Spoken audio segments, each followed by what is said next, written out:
ตัวเองหมดแล้วตามใจได้ทุกอย่างก็เพราะหวังไว้ว่าจากวันเจ้านั้นจะเห็นค่าให้ไปหมดใจไปแล้วทุ่มเทได้ทุกอย่างสิ่งที่ได้คือความอ้างว้าง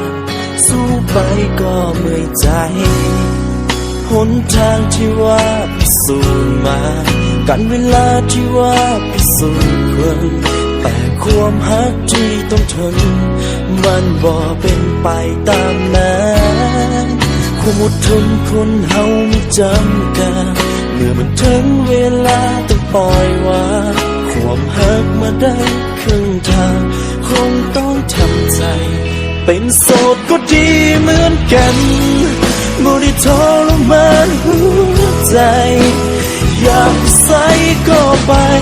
บ่ต้องคอยรายงานทุกอย่างพักใจไว้ก่อนก็ดีจึงได้มีเวลา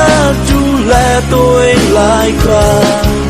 แต่ว่าใจก็เพียงเจ็บสัวขาดแต่มันบ่ถึงกับตายเป็นโสดก็ดี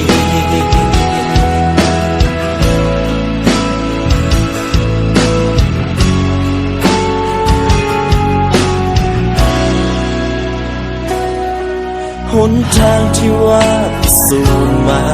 กันเวลาที่ว่าพิสูจน์คนแต่ความหักที่ต้องทนมันบ่เป็นไปตามนั้นความอดทนคนเฮาไม่จำกัดเมื่อมันถึงเวลาต้องปล่อยวางความหักมาได้ครึ่งทางคงต้องทำใจเป็นโสดก็ดีเหมือนกันบ่ได้ทรมานหัวใจ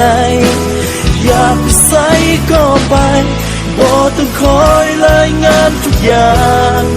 พักใจไว้ก่อนก็ดีจึงได้มีเวลาดูแลตัวเองหลายครั้งแต่ว่าใจก็เพียงเจ็บสัวขาดแต่มันบ่ถึงกับตายเป็นโสดก็ดีจากในวันนี้ได้เสียเจ้าไปแต่ในสุดท้ายก็ต้องอยู่และสู้เพื่อวันต่อไปโอ้โอ้โอ้